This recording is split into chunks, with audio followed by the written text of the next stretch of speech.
Welcome back, everybody. My name is Ashton. I am your host of the Veteran Cancer Talk. And today I have Matt Howard here with me. He is a Marine Corps veteran and a stage 4 prostate cancer survivor. Matt, welcome on the show. Thank you so much. It's really a pleasure to be here. I'm glad we were finally able to put it together. Absolutely. Now, I will say this: I've actually been talking to Matt for a few months now. So he's had a couple of bouts of, or actually at least one bout of pneumonia. He's finally feeling better. So we're, like I said, really grateful to have him here. So Matt, Thanks. Marine Corps, why? I mean, I am a Marine, love the Marines. But what prompted you to join the Marine Corps? Well, it was a bit of a tortured path, really. I got out of high school and was kind of lost.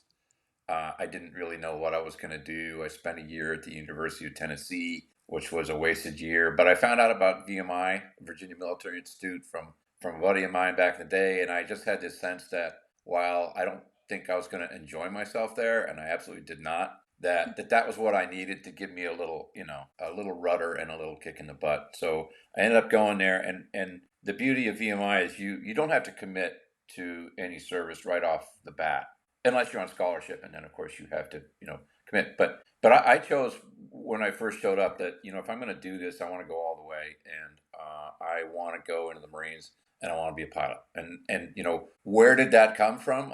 My dad was a pilot, a private pilot. My brother, who's a couple of years older than me, became a naval aviator, an NFO backseater in EA-6B Prowler, and I just kind of watched him going through that, and so that all nobody ever told me to do this or that, but that's what ended up being the goal, and by the grace of God, it happened. I love that.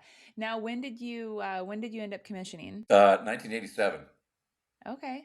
Yeah. And I guess what was your time like in the military? Did you get to go on some, foreign activities, or were you Yeah. mainly home based? No, the overall theme of the 20 years was flying. I was told very early on by a mentor. He said, and I'll never forget it. He said, the Marine Corps is going to get its pound of flesh out of you no matter what you do. So there's nothing wrong with doing what you want to do as much as the Marine Corps will let you. So, I mean, that was great advice. So I flew. I flew from coming out of flight school into my first squadron up through 2003, and then was told by the monitor, the guy that runs where you go, said, he said, I don't know what you think you're doing, but your next tour, you're not flying. And I was at the 17-year point at that point.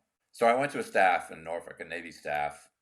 But then I finagled my way over to Iraq in a flying billet for 7 months in '05. So that was my to the monitor, and so I retired in 2007. So a real mix. I was first stationed in Hawaii. We did what was called unit deployment back then. We rotated in out of Okinawa. I went to Yuma, where the Marine Corps Aviation Schoolhouse is. It's called MOTS 1.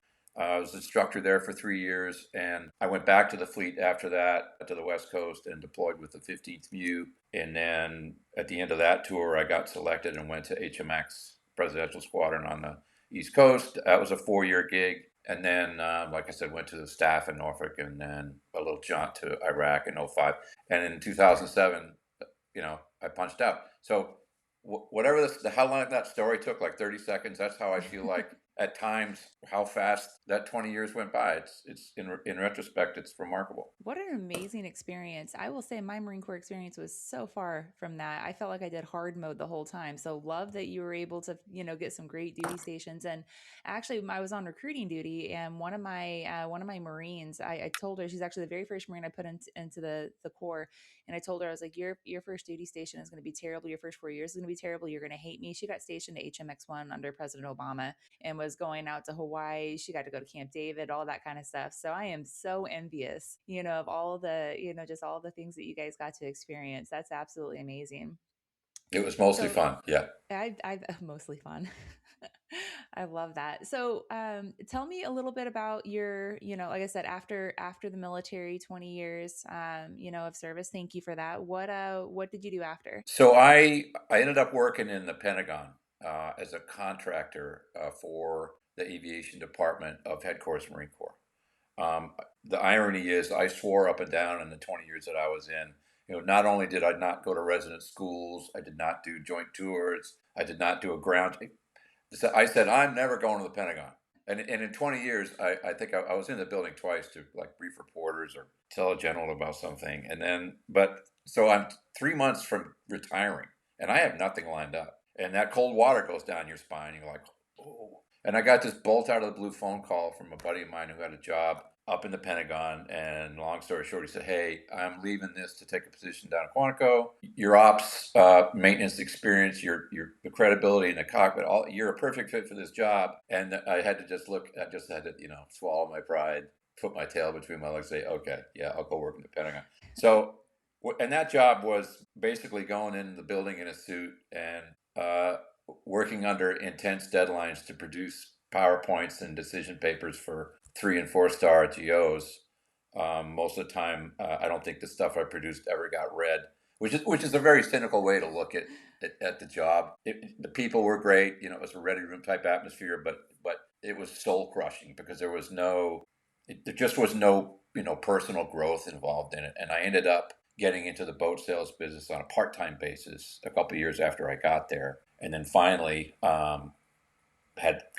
grew enough courage to jump from that salaried life in 2015 to full-time brokerage, boat and yacht brokerage, which I've been doing since. So that's kind of brings us up to today. That was my path. No, that's amazing. What a long-standing career. Now, my household, we don't ever say I'm never going to, because every time that we say we are never going to, we always end up. I said I was never going to start a nonprofit, and here I am. So Yeah, we don't use that language anymore. We've learned that's our very lessons. smart. 'Cause I'm tired of having egg on my face. That's very So smart. I do want to, kind of transition here and learn a little bit about how you started realizing that something was wrong that prompted you go to the doctor. What was that first symptom like, and tell me about that. Well, so in 2020, I think, was when I started not feeling well. And I'm a poster child for what you are not supposed to do, i.e., when I got out, and especially because I was on flight status when I was in, it's automatic. You have to go see the flight surgeon, once a year to get your upshit to stay on flying status. So, and that was an automatic process. But I think, like a lot of people, when they get out, when that process is no longer there, forcing you to go to get checked up, it was a while since I've been to a primary care person because felt like I was doing fine. I was pretty athletic, but in 2020, to get to your point, I started feeling off, and I just figured, well, I'm 58, I'm aging, and I'm not going to feel like I did 30 years ago, so I just kind of took it in stride. And then in 2021, it was actually early June. I vomited basically like out of nowhere, not drinking and not doing anything Hmm. crazy that you would sort of associate with that. And that woke us up because my wife said, you got to go to the ER. This is not right. And I said, yeah, you're right.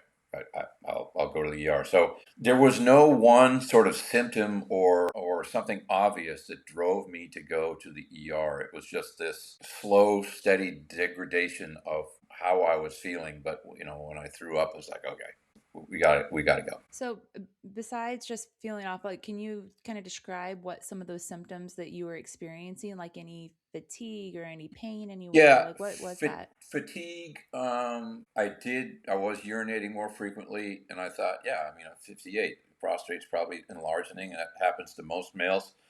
But fatigue was a big one, and poor sleep. Fatigue and poor sleep and that's a vicious cycle because when Hmm. you don't, sleep is so important, and when you don't recharge overnight and you're starting your battery low at the beginning of the day, that's a very difficult hump to get over.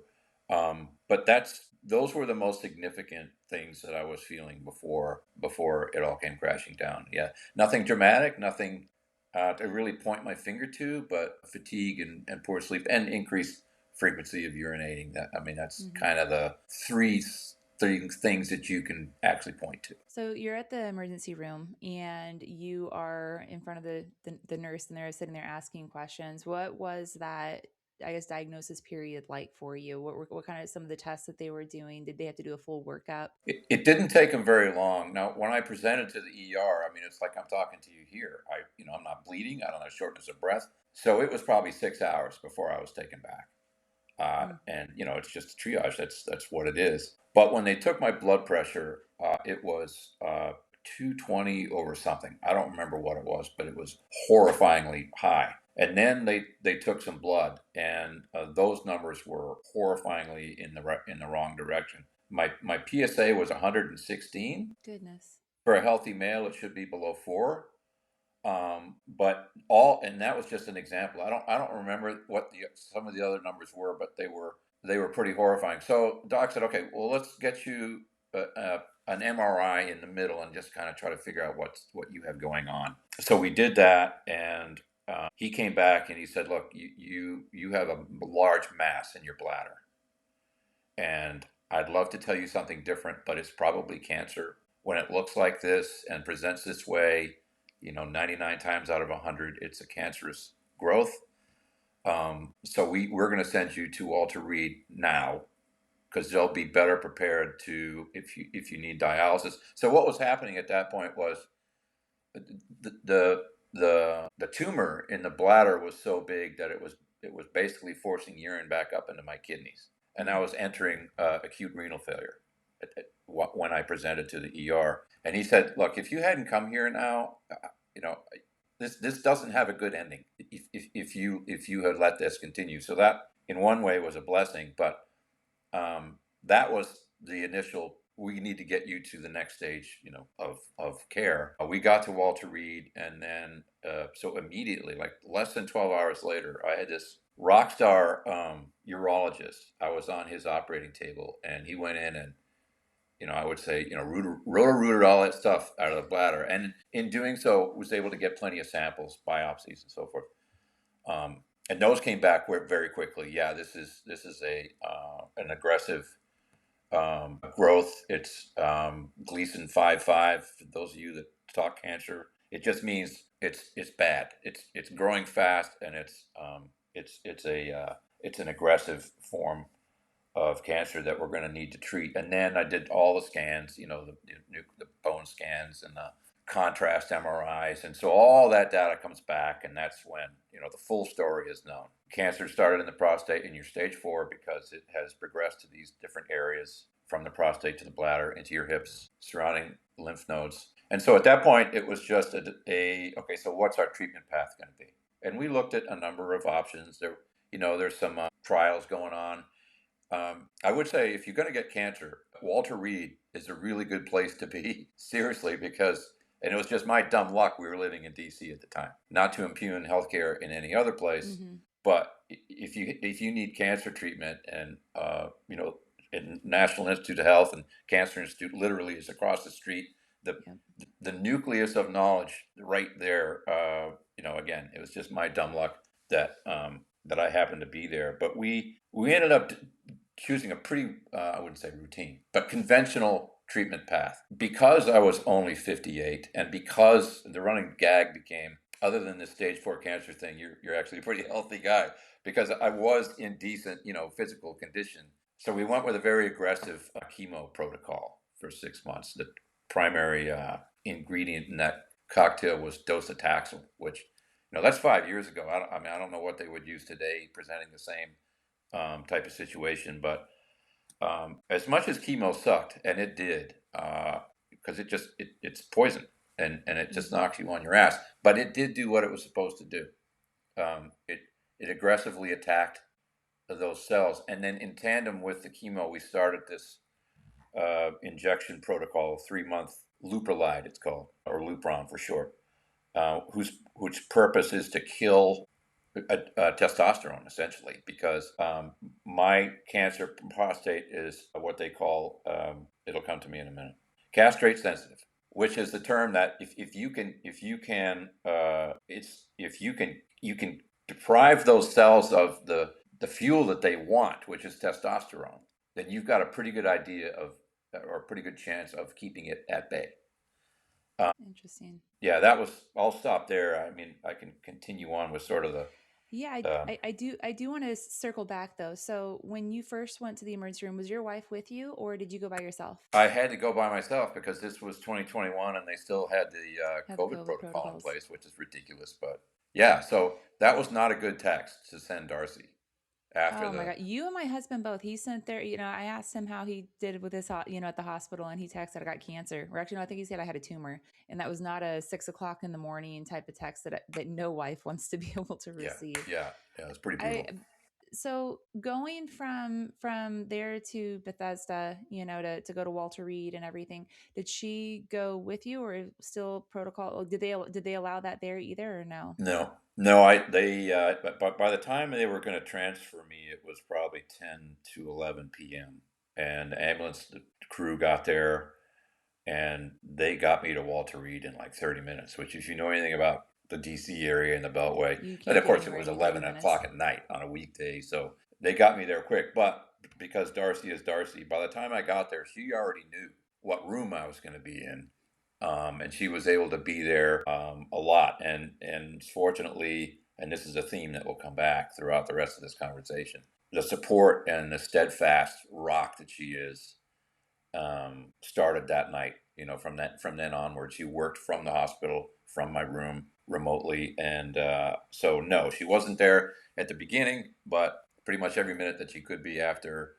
And I was only admitted for it was less than a week. I want to say maybe 5 or 6 days, but she was able to spend most of the time there in the room while I was there. I do want to sit there and say, like, whenever it comes to the caregivers, I mean, unsung heroes, on that, because honestly, I don't. I know when I have my shoulder surgery, and I know it does not compare whatsoever. My husband was a complete rock star. Now, mind you, he kept on saying, "Well, I went through cancer," as I'm like shaking because of shoulder surgery. Yeah. So, but no, it's I give a testament to all caregivers. It is not an easy job.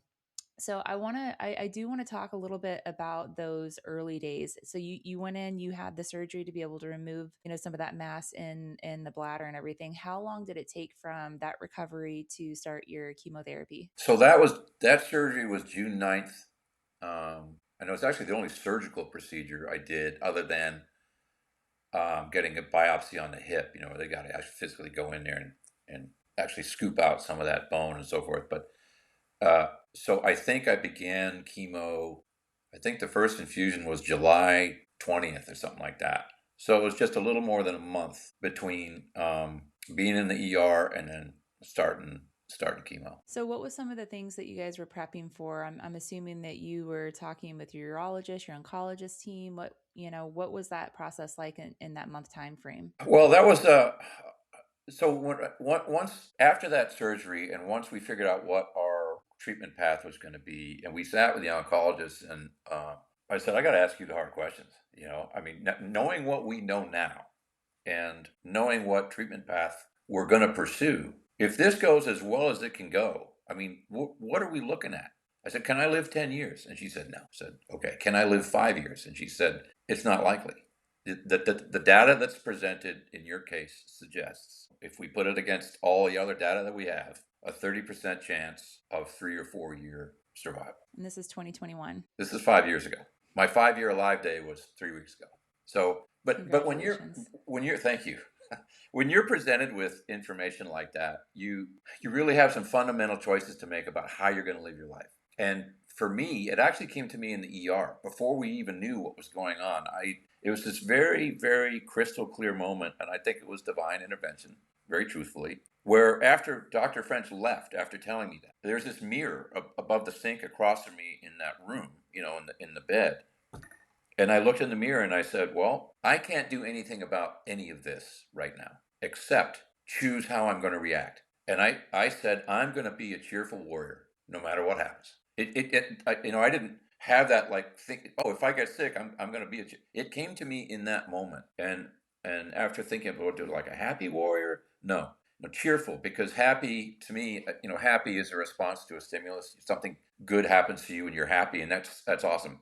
But cheerful is a choice to be positive despite whatever might be happening. So that was the first thing I decided. Okay, cheerful warrior, and that's the mantra that I've tried to keep in my head every day since. And then I don't know if it was on the ambulance ride up, or you got some time to look at your toes as you're in the back of the ambulance and think. And I said I'm going to make every day matter, and that's now, well, it's actually now on bracelets and stuff that are involved with my association with the Travis Manion Foundation. Whole other story, but those two things, those two thoughts were forefront of mind. And when the oncologist gave me that timeline estimate. I thought, well, again, there's nothing I can physically do about that except undergo the treatment and do my part. But up here, I'm going to keep that in mind, to be cheerful and to try as best as possible to make every day matter. And I am convinced that that's one of the reasons why I'm still here. I would have to agree with you on that one. I've talked to many people, and that's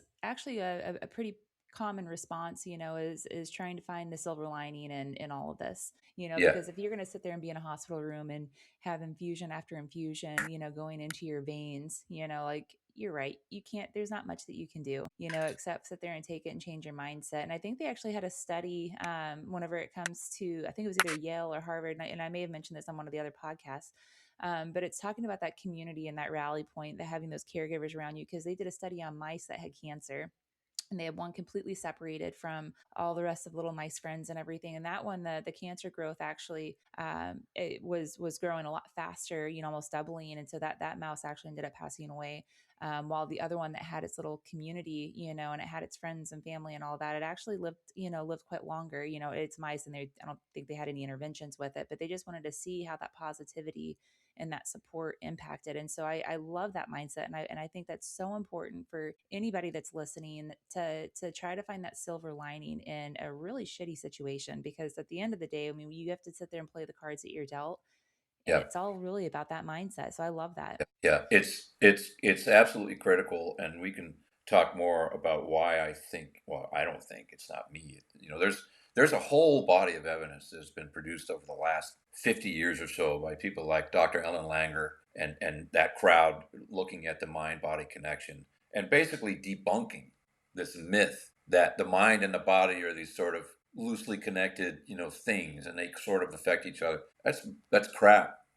Yep. It's in the same. It's one thing, and our ability to have agency or control over not only our mental health but our physical health, even in the face of chronic disease, it is way stronger and more profound than we give it credit for in a lot of respects. So, and I think, quite frankly, Big Pharma is happy for us to continue to feel like if we're sick, we need a pill, and oh, I've got this problem, I need a shot, or I've got, well, and I'm not saying we don't need, pharmacology and drugs. Without them, With I a grain wouldn't of be salt, here. though, Yeah, it's without them, I wouldn't be here.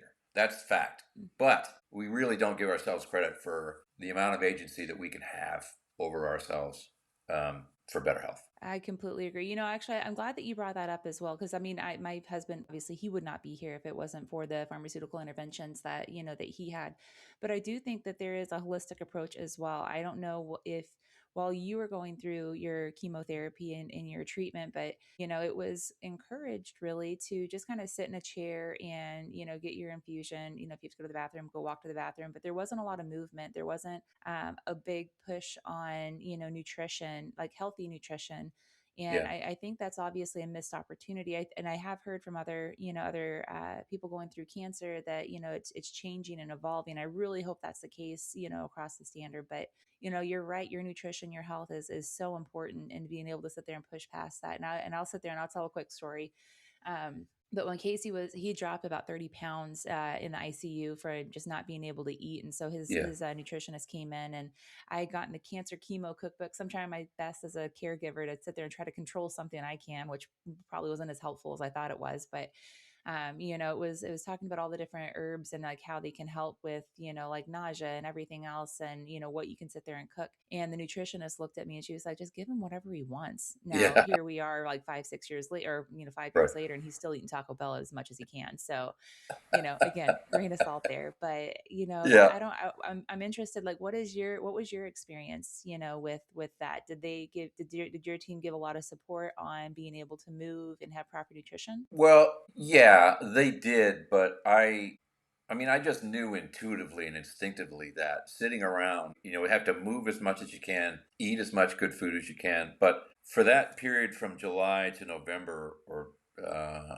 basically 6 month chemo period, it's tough. It's tough to eat because, as you go back with each successive infusion, and I'm not saying mine's like everybody's, but my journey was it knocks you down a little bit more every time you go back. And there's reasons for that I can't explain. It's oncology and hematology and all that stuff that I'm not qualified to talk about. But so in my journey though, I did have a hard time not keeping stuff down. I mean, then I had nausea sort of, but the first thing they would do before every infusion was put a bag of steroid solution in, and that really helped keep the nausea down. But so eating, I lost weight because I couldn't eat anything. I mean, I could eat uh, like an Oreo.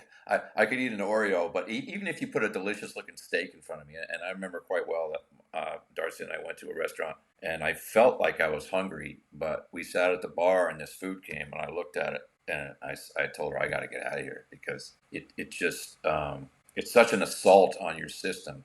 But fortunately, once the run of chemo was over and the appetite starts coming back, I put the weight back on, and I was trying to walk as much as I could. I had a catheter the first 2 weeks after leaving. I was catheterized, so that was a pain in the ass, walking around with a bag. But yeah, I mean, and it's you just sort of know that. I mean, sitting around is not going to help you. Get up and walk, even if it's I would walk the dog half a block, and I was exhausted, but it's better than just laying there, right? Mm-hmm. And then when the appetite started to come back, I would eat. And Darcy again, I could show you pictures of what she would serve me for breakfast on a tray when my appetite came back, and it was like this lumberjack meal of everything under the sun, and that was awesome because I was regaining strength and putting a little weight back on. But so yeah, long answer to your simple question about that, but um, just knowing that you need to keep moving and try to Mm-hmm. exercise, even if that just means walking down the street or to the mailbox or up and down the stairs a couple times. If that's all you can do, give yourself some grace. Your body is being attacked by this Absolutely. process, and you have to ride with it, but don't let it don't let it get you down. Even though I'm not going to say I wasn't down ever throughout this whole process, I for sure was. There've been some really dark moments, but overall, yeah, movement and eating as healthily as possible, even when that's difficult to do, is important to try to do. Now, I am glad that you did touch on the mental health aspect because not everybody, and I know when I got out of the military, a lot of us got out of the military, we didn't really seek behavioral health, and I think anybody can go and talk to behavioral health. I mean, at one point in their life, I think that's something to encourage. But was that offered? Did you seek, anybody like a chaplain, or did you talk to Darcy? I mean, what was that support like for you in those times where you're kind of feeling Yeah. down? So there's so many resources are available. And I was just giving a class with the Travis Manion Foundation, a class to some transitioning service members 2 years ago. And I said, the thing is that you have to be willing, you have to be vulnerable enough to go find that thing. It's out there. And maybe it's just a phone call away or a click away on a website, but the help is there. You just have to find the help that is a good fit for you and take advantage of that. It's not a one size fits all. It's a very individual thing, and so you need to find that avenue that helps you get out of your own head. And for me, Darcy will always be the champion of that because the mood swings is an established side effect of the stuff I'm on every 3 months. And there were some pretty tough times early when I was like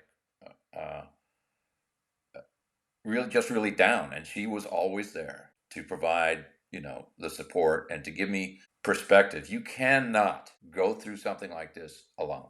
Well, and It's considerably more sadly, difficult. some people do, and my heart goes out to those people. But you've got to build. If you're not married to someone you love deeply, then you need to get your circle of friends. Doesn't need to be a lot of people. One or two people that you can share everything with and use as reflection and perspective. You got to have that. And to me, I had been involved with the Travis Manion Foundation, another veteran service organization out there that I'd started to get involved with before my diagnosis. But then afterwards, I went full throttle with it and started to volunteer more. Became a Character Does Matter mentor for our youth. And the point of that is it's immersing yourself in something that means something to you.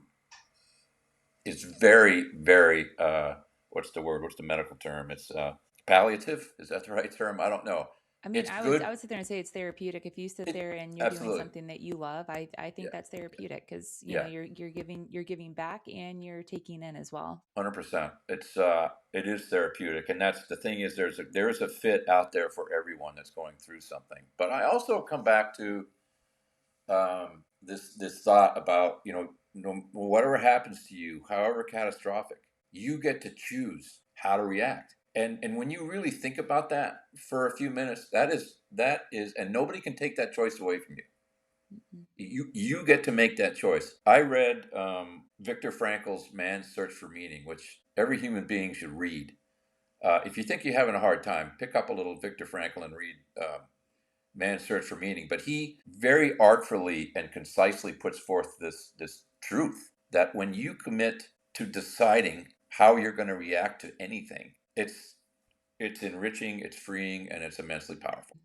So, from your perspective, I want to talk about Darcy and the role that she played. Obviously, you've already talked so wonderfully about her, but what were some of those moments that made you sit there and, really, man, I don't know if I would have been able to do this without her because I know we all have those moments, but what was that for you? Wow. Yeah, there were some times, once I was out of the hospital, and actually before I started chemo, the unknowns are, they're horrifying.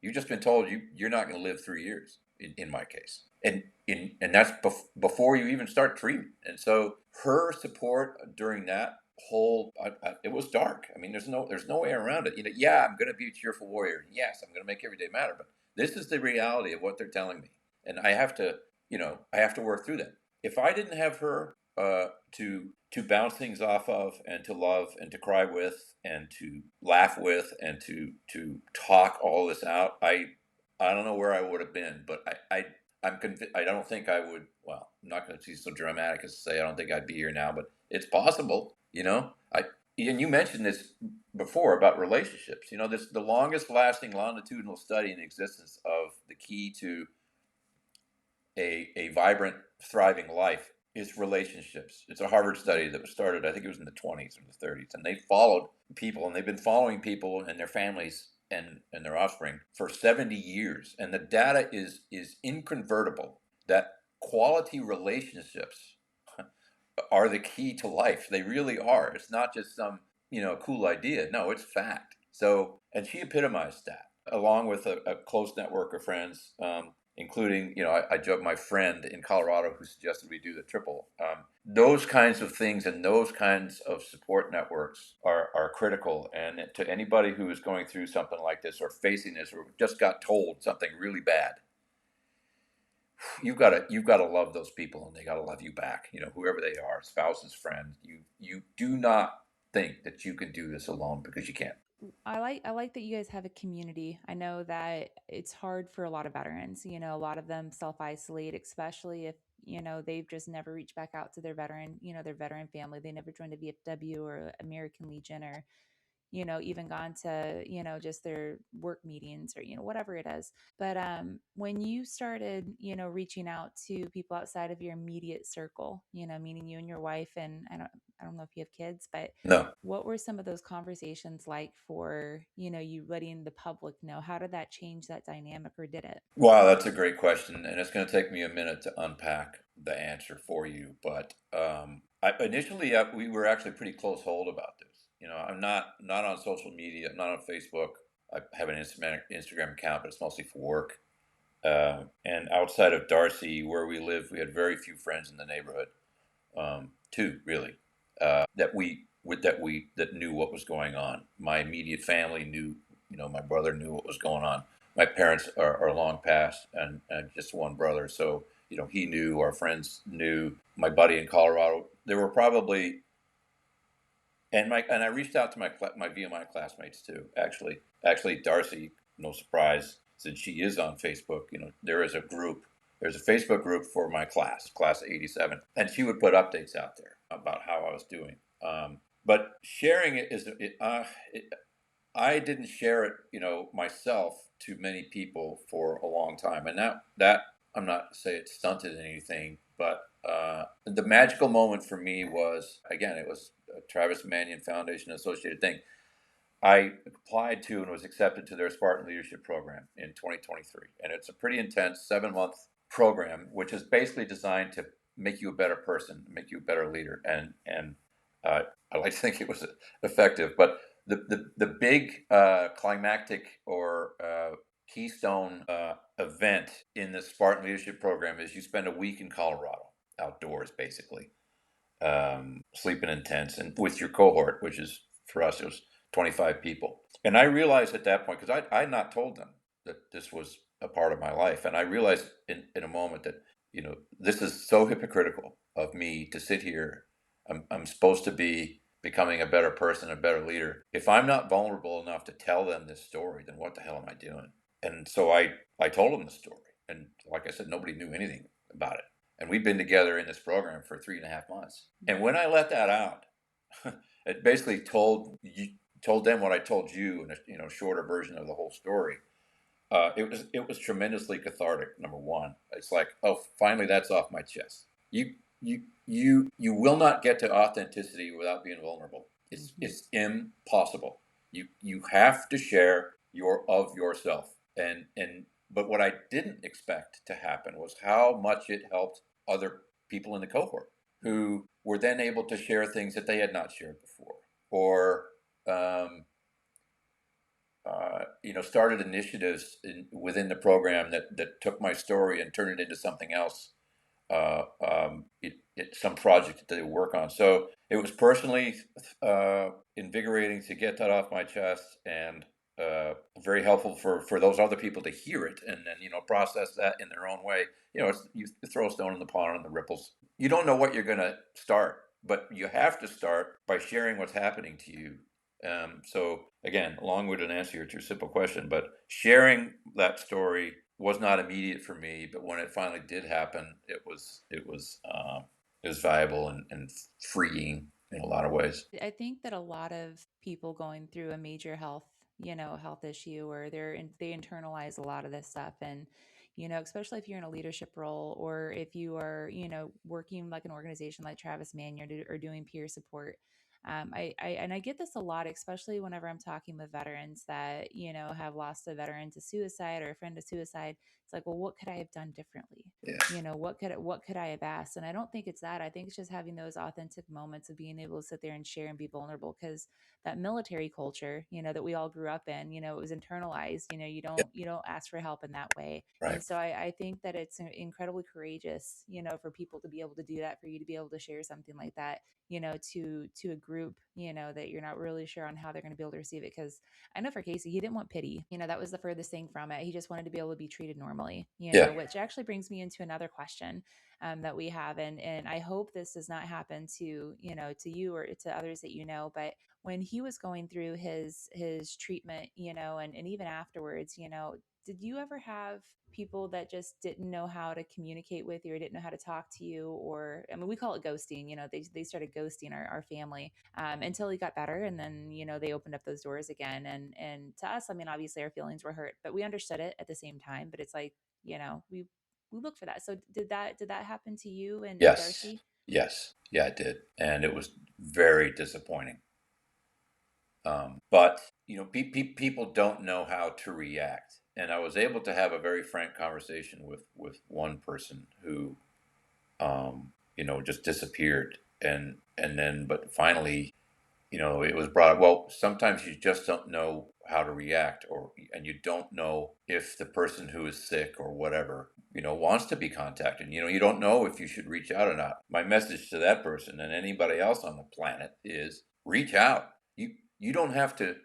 It's not going to make me or anyone else with cancer or any other problem feel worse by being reached out to, just to check in on. And it's just how's it going? You know, the hurt that comes from somebody who is a friend and suddenly you don't hear from is sort of it's tough, and I get it, because people are, they just, well, maybe they just need to be left alone. I don't want to contribute to their problems, but I would suggest that that's not the right way to look at it, and that it does happen because we're humans, and everybody's different, and people are uncomfortable about things, and that's nothing. That again, that's nothing you can control, right?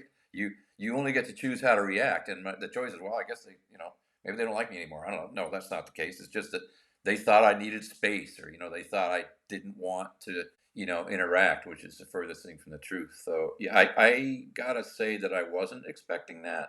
You don't know what you don't know. I never had cancer before. Not sure how this is all going to work out, in the social world. But yeah, it did happen, and I'm not bothered by it anymore after thinking about it. But initially, it was hard to deal with. I will say that. We agree, and I actually I kind of say the same thing. Whenever we talk to, we have those frank conversations with people that stop talking to us during that time, and I'm like, well, for and this is for future, for if anybody's experiencing this now, or you know somebody that's going through cancer and you're not sure how to communicate with them, send them a Starbucks gift card. If anything for their caregiver.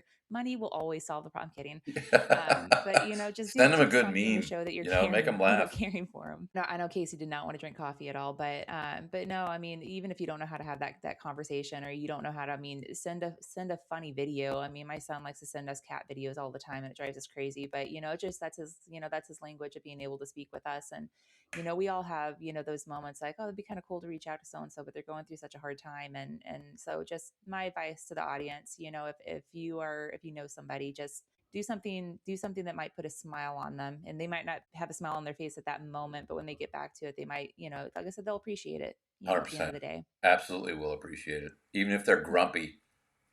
And when they first get it, they will appreciate it. 100%. Absolutely. Now, Matt, you've talked a little bit about the Travis Manion Foundation. I know Yeah. that you are so passionate about that. And then I also know that you have a couple of other things that you are excited about as well. But tell me what your role is in the Travis Manion Foundation. And for those that are, interested in being able to work with Travis Manion Foundation, how can they reach out? Well, travismanion.org is the website. It is a very grassroots organization that was started April 29th of 2007. First Lieutenant Travis Manion was killed in Iraq, and that was his second deployment. And his family decided immediately that we need to do something to help live our lives in a manner that's worthy of that sacrifice, And so the foundation was begun, and initially it was very small, but it evolved and has grown. And the core mission of the foundation is to empower veterans and Gold Star family members to enhance the character of our future generations. So that basically speaks to our flagship program, which is called Character Does Matter, where briefly, Gold Star family member veteran can get trained as a mentor. It's a very straightforward process, and then go into our schools, and we will talk to anybody that'll listen, from basically kindergarten through 12th grade and beyond. School groups, civic groups, church groups, sports teams, and we go in and talk about the importance of character. And you think, well, that sounds pretty straightforward, and yeah, it is, but it is so desperately needed because a large portion of our youth are in crisis, and there's a lot of reasons for it. But one of the stats that sticks out to me is that 1 in 3 of our youth self-report that they have never had a positive role model in their life. That's a crisis. And so this Character Does Matter program is built on best practices, science-based, positive psychology, and is basically takes the concept of character and breaks it down into the 24 individual traits that are generally agreed upon, that everybody is born with and has a chance to work on, and collectively through those 24 individual traits work and develop their character. So it's scalable for age and size of group. And to me, I thought, and it's another thing that, cancer has done a lot of things to me, but in a lot of ways it's been a gift to me, because I think that without that renewed focus on making every day matter, I'm not sure that I would have gotten involved to the extent that I have. I'm pretty sure I wouldn't have. I am at core an introvert. That's that's a fact. I've taken the studies. I've done the drills. The packages that you do, the surveys that you take. But I also believe that authenticity and vulnerability is so incredibly important. You've got to put yourself out there. You're not supposed to hide your light under a bushel. I've got that on pretty good authority. Whatever lights you have, you need to share with the world. And so when I signed up for the CDM program, and I don't have kids. I didn't know how to talk to kids. And my first presentation was to 130 underserved 8 to 13-year-olds at this summer camp. Oh my And goodness. I was terrified. But that was a great way. That was a great way to start being a mentor because I just told the story and we built a little package of slides tailored to what my story is, and it went fine. So, not to go down a rabbit hole with you on that, but character does matter. It's a very important part of what Travis Main Foundation does. But there are uh, service projects, legacy projects, athletic events. The calendar year is broken up into sort of flagship events that the foundation does that anyone and everyone can be involved with. The next big thing coming up is the 9/11 Heroes Run that is now in, I want to say, 60 cities across the country. I don't know how many tens of thousands of people will participate, but it's just a way to take a moment to reflect and to dedicate ourselves to living our lives worthy of the sacrifice of all those Americans on 9/11. That's one of the things that's on the calendar.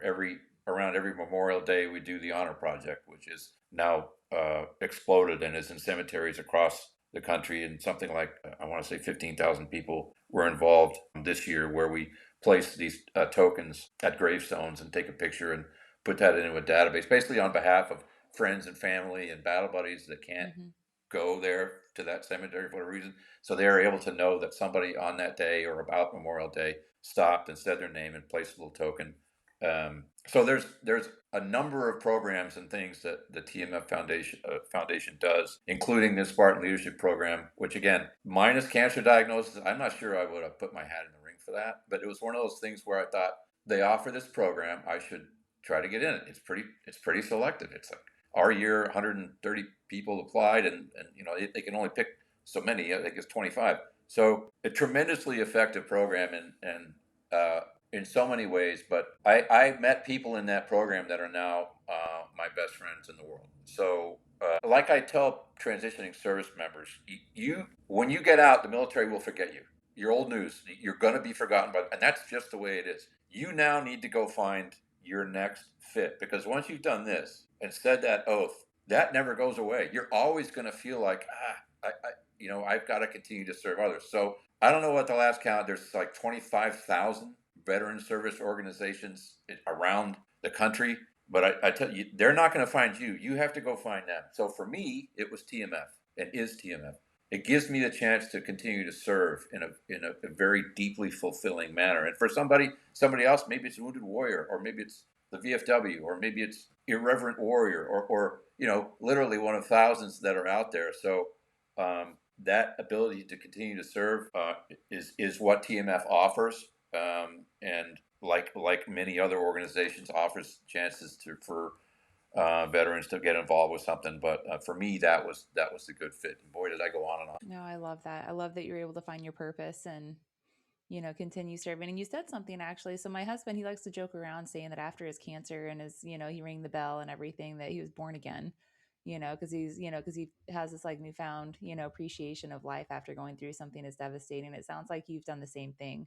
And Yeah, I think I that's amazing. it is a common theme, and I have this. I've started to put this list together. I call it the cancer fighters, who invariably anyone I know that is fighting this fight, they're some of the most upbeat, positive, focused people that you could meet. And the message I try to give people, any audience I'm in front of, whether it's kids or transitioning service members, I say, don't wait for something catastrophic to happen to understand that truly every day does matter. It doesn't matter how great our health is. We don't know how many we have. What are you going to do with those days? You need to do something with them. And so, yeah, God forbid anybody. I don't want anybody to get a cancer diagnosis, but you don't have to wait for something bad to happen to know that you could do something today that's deeply meaningful and purposeful. I'm glad that you said that, because I know with my generation of veterans, we served Iraq, Afghanistan, so we're the post 9/11 generation. And it seems to me that a lot of the veterans that I'm talking to as of lately are in their 30s and 40s getting diagnosed with cancer, and some of them it is terminal. Yeah. And, they, are, very similar situation as to what you were given 5 years ago. And it is heartbreaking to sit there and say that, it's like, well, they were working, that 9 to 5, putting in overtime, sitting there, going and just always on the go, go, go, but just doing the grind. And it was very eye opening to me and my family when my husband was diagnosed with cancer, because we realigned our entire life, based on what we wanted to do as a family, what made us happy, and gave us purpose. And I do agree with your sentiment, with your message, is that you do need to be able to do that, because we don't know if tomorrow is going to be here for us, Right. and I think that you should live every moment, to the best of your ability. And I think that's a really, really positive and very strong message that anybody and everybody needs to be able to hear. Yeah, thank you. I also do want to quickly mention that you're right. The frequency of cancer diagnosis in veterans is shocking. If you were in the Air Force, you were 2.5 times more likely to get cancer than if you weren't. If you were in the Marines, it's something like 50% more. I'm drawing data from, so there's a foundation called the Hunter 7 Foundation. I don't know if you're familiar. Hunter Seven Foundation, we're Yeah, familiar. who I had the real honor to be named to their advisory board a couple of years ago, and just to try to help get the word out there, because we are shitty at taking care of ourselves. If I don't feel bad, why should I go to the doc? Well, you need to get screened. Number one, you need to get screened for cancer, because if you served, you are at a higher chance of diagnosis. And it's not just the burn pits and Agent Orange way back in the day in Vietnam. The exposures that you had in the military, whether you deployed to combat or not, you have been exposed to hazardous Yep. materials. And Hunter 7 is doing a really good job with a tiny staff and a tiny budget of physically connecting the dots Names that between test. exposures and illnesses and chronic, and trying to educate and campaign on the Hill. The VA, God bless them, a wonderful organization. If we don't screen for that until the member is 50. Well, here's the 34-year-old with inoperable Yep. brain cancer because he was exposed to this. Here's a 40-year-old stage 4, pancreatic or whatever. You've got to change the paradigm, because these exposures are happening and these people are getting sick, and the machine needs to change to admit that that's happening and change. So, but in the meantime, any service member can reach out to hunter7.org and help get pointed towards a way that they can get screened. And the advocacy that they do, and the education they're trying to get out there is really valuable. So, yeah, really Yeah, worthwhile. no, I'm so glad that you brought that up, and I can't believe I waited till almost the end of the podcast to even talk about it. But you're right. This is according to the American Cancer Society. But one in three females and 1 in 2 men are going to have cancer in their lifetime. You put veteran population on that, where you're up to upwards to 30%, sometimes even higher, depending on what your military occupational specialty was. And so we know that you don't have to go to a combat zone. In fact, when Casey and I were bicycling up the coast to Washington D.C. to spread the message on early cancer detection, and especially whenever it comes to the blood tests that they're doing. I know Hunter Seven Foundation has the multi cancer early detection blood screening, which is Right, amazing. right. We stopped at Camp Lejeune, our old stomping grounds, and I have a photo. We posted it up on our VCN page, but it was of the water buffaloes. What we use on the field. Well, I don't know if I don't know if the air side or air crew gets to sit there and do that. You guys get bottled waters, right? But I No, mean, no, come on, no. but we had the water buffaloes out there, and there's a bunch of Marines getting ready to load on a bus to go on a field op, and it says "Do not drink," or it says "contaminate," something like that. And they were bringing this water buffalo to the field with them, where it says basically "Do not drink." And I was like, this is wild, because our skin absorbs so much, Yeah, so even if you're using it to shower, yeah, or whatever, you're still absorbing all those toxins. And that's one of the things that the VCN is really pushing for, is let's remove age barriers altogether, and instead yeah, let's look at your exposure history, along yeah, with your symptoms, and get screened off of that. And I think Hunter Seven Foundation is doing something similar, and then yeah, on top of that, let's also try to figure out a way that we can make the military just a tad bit safer. I know that it's a very hazardous, very dangerous job. However, there's another young lady, and I think her podcast is live, right at the time of this recording right now.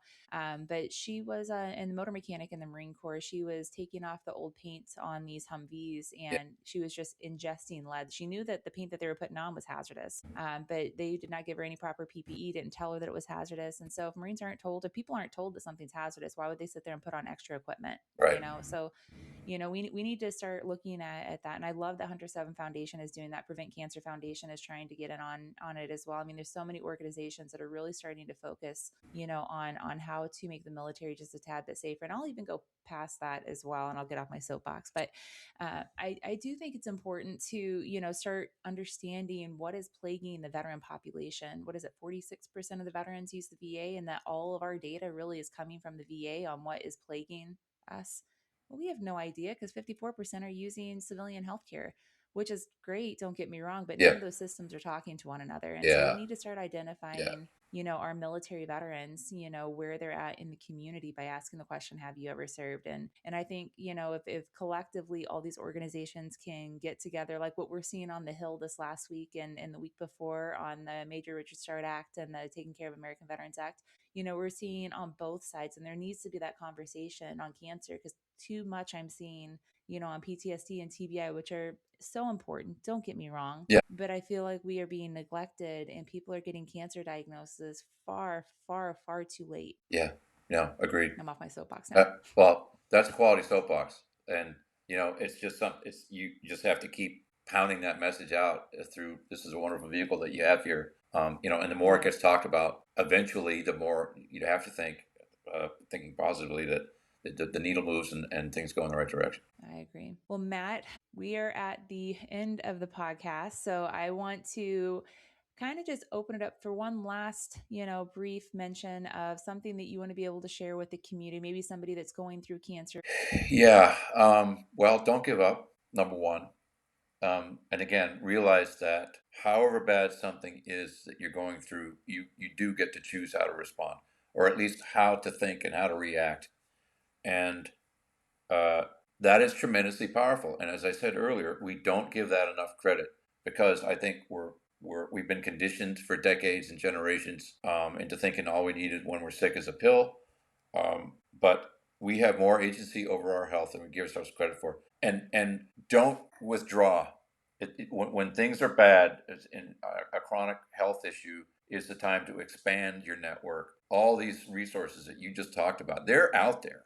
There's so many avenues of help, and sometimes it can be overwhelming. It's a little bit like a veteran trying to figure out. Everybody's yelling at me to go get involved with this and that, and yeah, I get it. There are so many choices, but you have to take some agency in that effort to find the right fit for you. And if you've got the internet and you've got your smartphone, it's not that far away. You just have to find a good fit for you for help, whether it's a chronic disease or a veteran who's gotten out and trying to find the right path for them. And it won't necessarily be easy, but the resources are there. You just got to keep plugging away, and eventually you're going to find the one that is the best fit for you. Great advice. We learned it at Marine Corps boot camp as well. AT&T, reach out and touch somebody, when you're on your hike and everything. But Matt, thank you so much for joining us on the Veteran Cancer Talk. We appreciate you and everything that your family is doing for the community. And of course, we wish you the best of